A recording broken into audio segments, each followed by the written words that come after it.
Hello दोस्तों, मैं Sujit sir. कैसे हैं आप सभी। आज हम पढ़ेंगे हिस्ट्री का chapter 2, socialism in Europe and the Russian revolution. रूस की क्रांति और समाजवाद का पूरे यूरोप में फैलता हुआ प्रभाव। पिछली चैप्टर फ्रांस की क्रांति में, फ्रेंच रिवॉल्यूशन में हम सभी ने क्या पढ़ा था बच्चों कि 18वीं सेंचुरी की फ्रांस की क्रांति ने एक बड़े परिवर्तन की बात किया, लोकतंत्र की बात किया, समानता की बात किया और जो democratic values, liberty, equality France की क्रांति के से आई, वो धीरे धीरे पूरे यूरोप में फैलता चला गया। यूरोप में फ्रांस की क्रांति का इतना बड़ा प्रभाव पड़ा कि हर देश डेमोक्रेटिक वैल्यूज को स्थापित करने का प्रयास किया वहां की जनता ने। आप देखिए तो 18वीं सेंचुरी तक का समाज में आबादी का एक बड़ा तबका अपने अधिकारों से वंचित था, जिसके पास एक जीने के अलावा और कोई अधिकार नहीं था। न राजनीतिक अधिकार थे उसके पास, न प्रशासनिक अधिकार थे, न वो कमा सकता था अच्छे से, न जिंदगी जी सकता था। दो ही क्लास का जबरदस्त प्रभाव था फ्रांसीसी क्रांति से देखा। वो केवल फ्रांस में नहीं, पूरे यूरोप में देखने को मिल रहा था। वो था एरिस्टोक्रेट क्लास, अर्थात नोबेल क्लास, जिसको कुलीन तंत्र कहते हैं। दूसरा था क्लर्जी अर्थात चर्च और कुलीन वर्ग का सत्ता में एक बहुत बड़ा परिवर्तन न केवल फ्रांस में बल्कि पूरे यूरोप में और यूरोप के अलावा समाज के हर एक देश में देखने को मिल रहा था। ऐसे में 19वीं सेंचुरी तक आते आते एक और परिवर्तन देखने को मिलता है कि एक तेजी से रफ्तार दुनिया की बदल रही है। औद्योगिकीकरण का युग आया। औद्योगिकीकरण के युग से समाज में एक वर्ग अपनी मांग करने के लिए खड़ा हो रहा था, एक वर्ग तैयार हो रहा था। एक वर्ग जो अपनी मांग को तेजी से समानता की बात, स्वतंत्रता की बात कर रहा था, वो मिडिल क्लास था, जो फ्रांस की क्रांति में भी देखने को मिला कि मिडिल क्लास से ही क्रांति जन्म ली। दूसरा वर्ग मजदूरों का था कि ये वर्कर्स बहुत तेजी से जन्म ले रहे थे, और दूसरी तरफ थे कैपिटलिस्ट, इंडस्ट्रियलिस्ट, पूंजीवादी, औद्योगिक। इसी के साथ साथ अगर आप देखिए तो भारत में भी सामाजिक परिवर्तन का स्वरूप देखने को मिलता है। भारत में राजा राम मोहन राय, जिन्हें आधुनिक भारत का पिता कहते हैं, हेनरी वेवियन डेरिजियो, ये लोग सामाजिक परिवर्तन के एक तरह से मजबूत स्तंभ थे, जो समाज में परिवर्तन के साथ साथ शिक्षा के प्रति लगाव, लोगों को जागरूक करना, लोगों को अधिकार दिलाना, सामाजिक बुराइयों को दूर करना, ये भारत में प्रयास चल रहा था। और यूरोप के साथ साथ पूरे एशिया में सिनेरियो बदल रहा था। अगर देखा जाए तो पूरी रूस की क्रांति पर इन सारे परिवर्तन का प्रभाव देखने को मिलता है। 19वीं शताब्दी में जो समाजवादी विचारधारा, जो मार्क्स के विचारों से ज्यादा प्रभावित है, पूरे यूरोप में, एशिया में फैल रहा था। ऐसे में समाज के को अगर देखा जाए या पूरे विश्व को देखा जाए तो 3 कैटेगरीज में पूरी तरह से बांट दिया गया था। वो कैटेगरीज थी लिबरल्स, उदारवादी विचारधारा, रेडिकल्स, प्रतिक्रियावादी विचारधारा, कंजर्वेटिव उन्हें कहते हैं जो किसी प्रकार का परिवर्तन ही नहीं चाहते हैं। ये लिबरल्स और रेडिकल्स, ये दोनों समाज का आमूलचूल परिवर्तन चाहते हैं, क्योंकि कंजर्वेटिव एक तरह से वह है जो आपके नोबल क्लास के लोग हैं, चर्च क्लास के लोग हैं, तो जो क्लर्जी क्लास है और नोबिलिटी क्लास है, ये दोनों कंजर्वेटिव क्लास से बिलोंग करते हैं, जो किसी प्रकार का परिवर्तन ही नहीं चाहते। जैसे राजा है, राजा का फ्यूडल्स ग्रुप है, सामंतशाही जिसको कहते हैं, ये कंजर्वेटिव्स हैं। ये कंजर्वेटिव पुरानी व्यवस्था को बना करके रखना चाहते हैं, राजशाही को बना करके रखना चाहते हैं, निरंकुशता को बनाकर रखना चाहते हैं, समाज में परिवर्तन के समर्थक नहीं। उन्हें लग रहा है कि हमारा पावर छिन जाएगा। लेकिन 19वीं सेंचुरी तक आते आते इतनी ज्यादा क्रांतियां पूरे विश्व स्तर पर देखने को मिलती, खासतौर से यूरोप में, कि कंजर्वेटिव भी परिवर्तन के समर्थक हो गए। उन्हें लग रहा था कि पैरों के नीचे से उनकी सत्ता, उनकी राजशाही सरक रही है। वो भी विकास को स्वीकार करते हैं, लेकिन उस विकास में अपनी सत्ता, शासन पर पकड़ बना करके रखना चाहते हैं।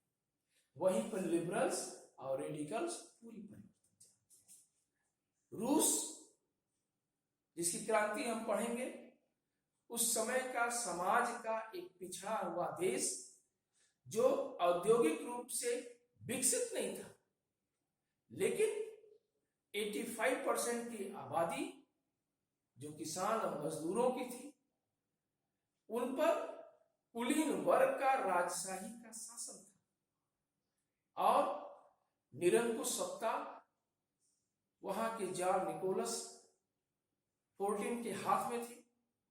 वह अत्याचार की चरम सीमा पर खड़ा था। दुनिया को पहला मैसेज गया 20वीं सदी के फर्स्ट और सेकेंड डिकेड्स में। किसानों ने, सर्वहारा वर्ग ने क्रांति करके एक नया संदेश दिया, हम भी अपने अधिकारों के लिए लड़ सकते हैं। अब परिवर्तन कर दिया, किसानों और मजदूरों की सरकार रूस में बनती है। ये सब कुछ चेंज कर दिया। तो देखते हैं पहले समाज का जो 19वीं सेंचुरी का जो स्वरूप है, लिबरल्स और रेडिकल्स, कंजर्वेटिव को एक एक पॉइंट से। लिबरल्स की बात करें, उदारवादी, one of the group of liberals, they wanted to change the society rapidly। यह एक ऐसा ग्रुप है जो समाज में परिवर्तन चाहता है। They wanted a nation which support all religions, सभी धर्म के लोगों का समर्थन कर रहा है। आप देखो, एक धर्म का वर्चस्व बना करके रखना चाहते हैं।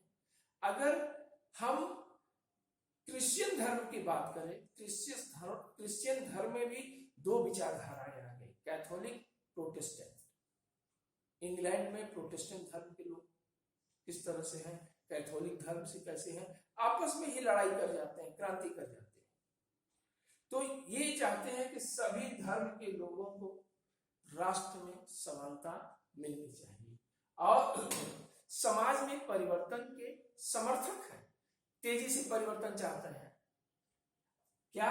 They also oppose the uncontrolled power of dynastic rules। Dynastic rules का मतलब वंशानुगत शासन, जो कि नोबिलिटी क्लास से बिलोंग करता है। इतनी ज्यादा पावर है इनके पास सत्ता में, इतना ज्यादा समाज डायनेस्टिक रूल से, वंशानुगत शासन से, राजा के बाद राजा का ही पुत्र बनेगा, चाहे वो राजकुमार हो या उस परिवार के वंशज हो या सामंतशाही व्यवस्था है, पूरे समाज में शोषण करते हैं।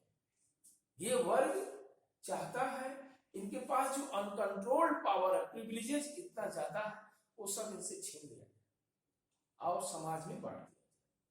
लेकिन एक कमी है लिबरल्स में, क्या है? They did not believe in universal adult franchise and they did not want the vote for women। ये लोकतांत्रिक तरीके देखने को मिलता है रियल में, जैसे यूनिवर्सल एडल्ट फ्रेंचाइज के आधार पर वोटों के समर्थक नहीं है, महिलाओं को वोट नहीं देना चाहते हैं, कि they did not want the vote for womens, महिलाएं वोट नहीं कर सकती, राजनीतिक रूप से महिलाओं के समर्थक नहीं है।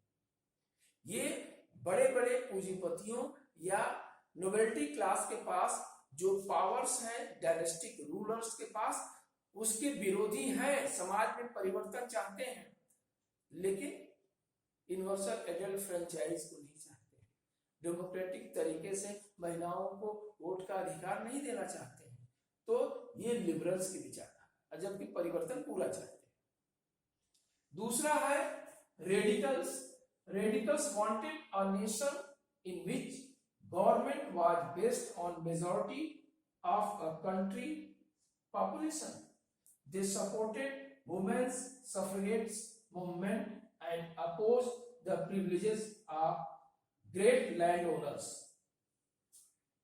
एकदम बिल्कुल क्लियर है कि रेडिकल्स जो प्रतिक्रियावादी हैं, ये राष्ट्र में एक ऐसी सरकार चाहते हैं जो मेजॉरिटी की सरकार, पूरे देश में आबादी जिसे समर्थन करती है, जिसे वोट करती है, उसकी सरकार बननी चाहिए। बहुत तेजी से परिवर्तन ये भी चाहते हैं, लेकिन ये दे सपोर्ट वुमेन्स सफ्रेगेट मूवमेंट्स, महिलाओं के मताधिकार आंदोलन के ये रेडिकल्स प्रतिक्रियावादी समर्थक हैं और जो चाहते हैं महिलाओं को भी वोट करने का अधिकार मिले, आबादी के हिसाब से लोगों को वोट करने का अधिकार मिले और पॉपुलेशन जिसे चयनित करेगी उसकी सरकार।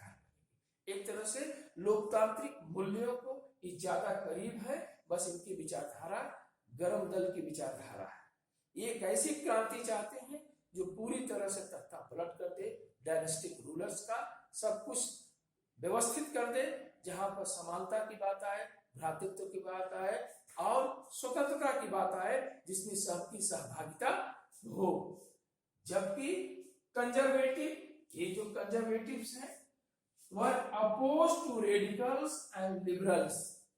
लिबरल्स भी परिवर्तन चाहते हैं, रेडिकल्स भी परिवर्तन चाहते हैं, लेकिन कंजर्वेटिव नहीं चाहते हैं। ये वो विचारधारा है जो राजशाही में बिलीव करती है, ये वो विचारधारा है जो कुलीन वर्ग में बिलीव करती है, ये वो विचारधारा है जो चर्च अर्थात धर्म की संपत्ति में बिलीव करती है। 19वीं सदी तक आते आते सिनेरियो यह जरूर बदल गया कि कंजर्वेटिव भी परिवर्तन चाहते, क्योंकि उनको लग रहा था कि अगर हम ऐसा नहीं करते हैं, आपको बताएं कि फ्रांस की क्रांति के बाद 19वीं सेंचुरी के फर्स्ट सेकेंड डिकेड्स में एक ट्रीटी ऑफ वियना हुई थी, जिसके तहत कंजर्वेटिवों ने सत्ता में वापसी जरूर किया, लेकिन वह एक नवीन स्वरूप लेकर के आए थे, सत्ता में बने रह करके समाज का विकास करना चाहते, डायनेस्टिक रूलर्स का अंत नहीं करना चाहते।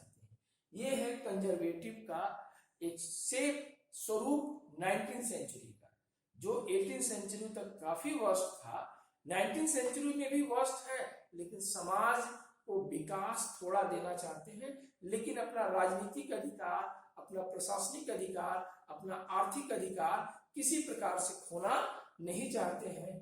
जबकि बड़े बड़े जो फ्यूडल्स हैं, लैंडलॉर्ड्स हैं, उनको समाप्त करके रेडिकल्स सत्ता में पूरी तरह से वोट के द्वारा परिवर्तन के समर्थक है, परिवर्तन के समर्थक लिबरल्स भी है। ये 19वीं सेंचुरी का शेप था, समाज था, जो लिबरल्स, रेडिकल्स एंड कंजर्वेटिव में बटा हुआ है। बच्चों, थैंक यू। हम सेकेंड वीडियो में देखेंगे कि आगे जो सामाजिक संरचना है, समाजवाद की क्रांति कैसे संभव हुई, सोशल चेंजेस और क्या आते हैं, औद्योगिक बदलाव क्या आता है पूरे विश्व में, और औद्योगिक क्रांति के द्वारा, औद्योगिक विकास के द्वारा समाज में जो मजदूर वर्ग का जन्म होता है, वर्कर्स जिसको कहते हैं, अब कैसे समाज में कौन कौन से सामाजिक संगठन बनते हैं, औद्योगिक संगठन बनते हैं, किस प्रकार मार्क्स के विचारधारा समाजवाद की स्थापना करने के लिए क्रांति करती है।